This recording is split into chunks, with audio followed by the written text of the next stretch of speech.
So, West Point grad, we had the pleasure of speaking with Steven Butler who, on this just Father's Day weekend. We talked to you last time, Steven, because you were a proud pop. Your kid had just also graduated from West Point. You were so great, and everybody really was impressed with you. I said, let's get our Army vet back on. So thanks for spending some time with us on the Friday. So questions for you. You follow all of this very carefully, very closely. First of all, were you surprised by the fact that this attack came? I guess maybe with timing I was, but I think it's pretty clear that the Iranian regime has been in its final stages. I would call it its terminal phase for most of the last decade. And interestingly, an agreement with them over the nuclear issue, I think, ironically, in some ways, works against us because it gives the regime legitimacy. And I'm not saying we shouldn't be negotiating with this. This is geopolitics. This is just how it works, right? The more progress we make there, it actually harms the Iranian people. And so it breathes life and legitimacy into a government that's really lost all of those things and is truly hated by its people. So I think that there's been a point now where there's going to be a straw that breaks the camel's back. This might be it that finally topples that government and restores Tehran and Iran and the Iranian people to a position that they held for decades prior to the 1979 revolution, which was prosperous European-like city in a place that is starving for economic growth. They are known throughout the world as the world's largest sponsor of terrorism. The monsters that went and killed the Jews on that fateful day in October, they trained in Iran for about 2 years. That was orchestrated by Iran. The Houthis, the same thing. It's funded. All of it. For a while, everything was kind of quiet in Iran. Joe Biden's people went over there, opened up the money, sent the money to them, went in to negotiate with them. He sort of did this not as a deal that Congress needed to be involved in. He kind of just did it quietly so that he didn't have to get Congress to sign off on the thing. But basically, right after they walked away, then Iran starts to spin the centrifuges to create what they needed for a nuclear weapon. They said that sources say anywhere between 10 and 15 of these bombs could have been created fairly easily. So this is Netanyahu following the same path from June 7th, 1981, when they went in and decimated the nuclear in Iraq. They took all that out.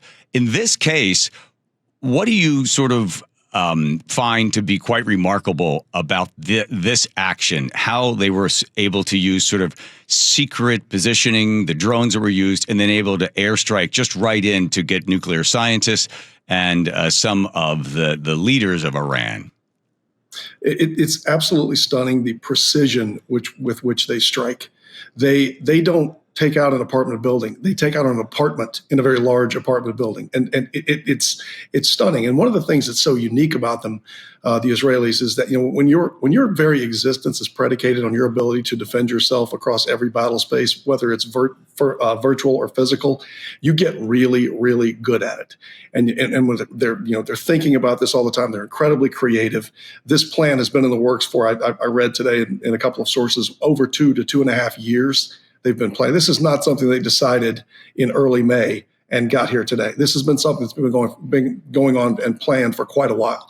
But the precision with which they strike is absolutely incredible. And I think that we should be grateful for that because of the incredible lengths they go to avoid civilian casualties. So you don't see burning apartment buildings. You don't see those types of things from the way they're striking. They're hitting critical oil field reserves and nuclear research sites and things like that. And then they're decapitating the Iranian military. To me, that's the most stunning thing about this is the precision. Well, they know that the front page of the New York Times would have all the bodies of all the people, right? I mean, that would be classic. And then now you're fighting the political blowback as well. And then you're trying to rope in any ally of Israel or do you support this type of carnage? This will be a real test for Donald Trump. If you were in that White House, what advice would you be giving to the president right now? Well, I can tell you, this is such a thorny issue to unravel. Because I think that most Americans, whether they be left, right, or center, would view a war with Iran to be incredibly foolish on our part. And I know that the rest of the world, or our enemies, China and Russia, would love for us to get mixed up in it. I often believe that whenever Iran starts to go on a run and starts their the crazy stuff that they do, it's often funded by China. It's encouraged by Russia because it keeps us busy. It keeps our eye on Iran instead of these geopolitical foes that could be our rivals. So we've had opportunities before to radically affect this unstable regime. And we've walked away from them a number of times. Sometimes we did it with pallets of cash. Sometimes we did it with ill-advised agreements that only strengthen those guys. And I would say my only real advice for Donald Trump and his coterie of advisors would be to carefully understand the effects of any moves that we make. And that's not to say don't do it, but understanding the second, third, and fourth order effects of anything that we do. Iran is fairly. And I think really our ultimate goal should be toppling that government. Yes. It should not be killing Iranians. And the Iranians despise this government, absolutely despise them. And some of the reasons that they do, you go back to cyber attacks from Israel. I don't know if you remember the one 3 or 4 years ago. They took down all the gas stations in Iran and shut down their ability to use their gas cards or subsidized government gas cards. And on all of those gas pumps, if you pulled up to it, it said, it had the Supreme Leader's phone number and said, where's my gas, Supreme Leader? So, it is incredible the way they can spin up the Iranian populace. And, I think that's really what we have to be concerned with is what happens to the Iranian population, because I think there could be no better friend to the U.S. in the Middle East than Iran. So for people that aren't aware of this, Steven Butler, Army vet, explain the political structure there in Iran. It's supposed to be, you can vote for them, but there's actually people above the elected folks that basically run the country.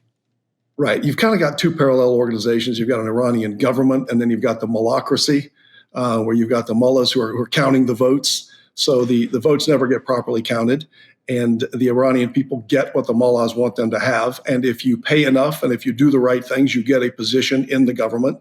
If you're quite good at some kinetic things, you can end up with the Republican Guards or the Quds Force or somebody like that.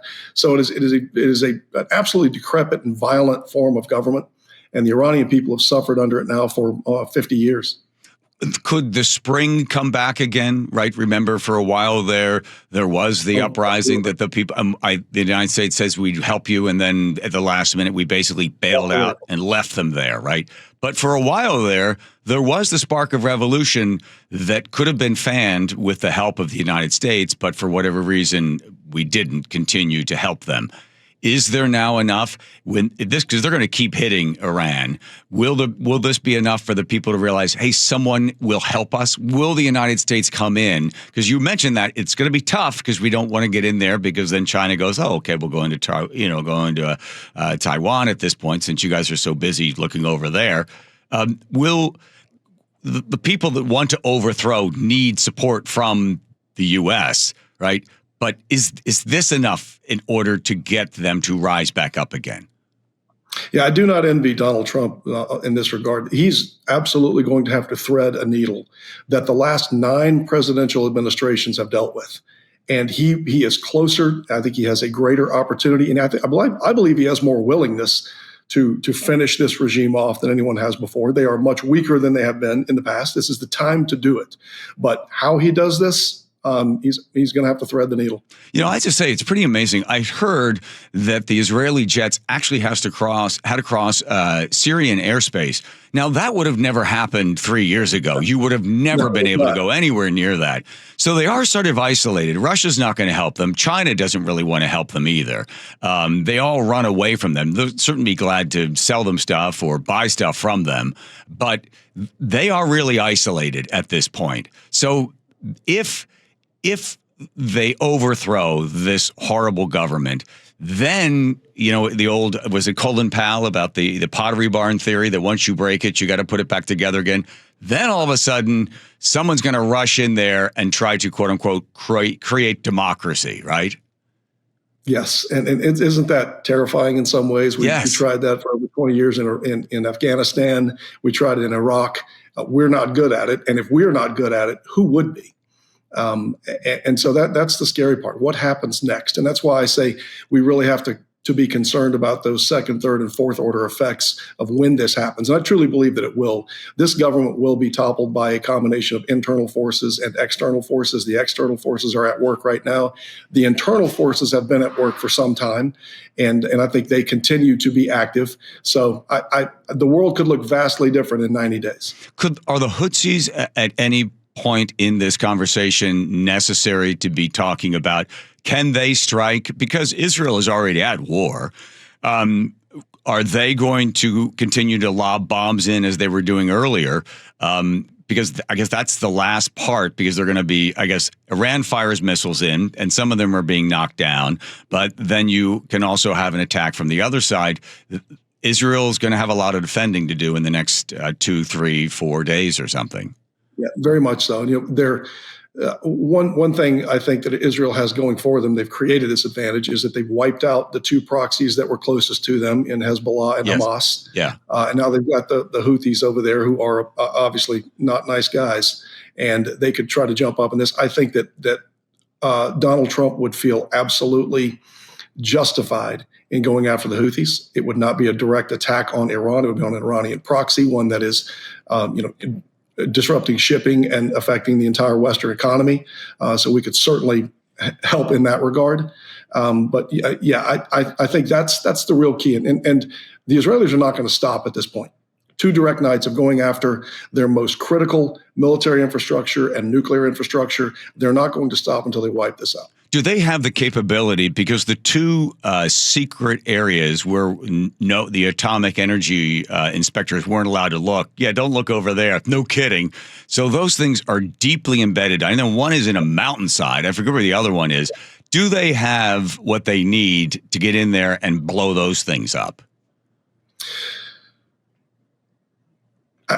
I don't think anybody really knows the answer to that. You know the answer, and you're not saying. That's why you stopped yourself. That's all right. I don't like that. I think they can disrupt things greatly. I don't know, and I don't think there are many Westerners that really have an accurate answer as to how deep, and I'm talking physically deep. This is not a metaphor. How deep are these centrifuges? How deep are these research areas inside, as you said, mountains? And so I don't know. But what I do know is that if they can make enough trouble, then they can send folks to go in and just clear it room by room if we have to. Right. And I think that's the point that we're at right now. I think that with the precision strikes that they've been making, avoiding any kind of civilian casualties where at all possible, I think that the Iranian people, or the majority of the Iranian people, are going to greatly support anything that Israel is doing right now if it topples their regime. It may not mean that Iran and Israel become best friends in 5 years, but I think that it would largely deter a lot of what's been going on for the last 25, 30 years.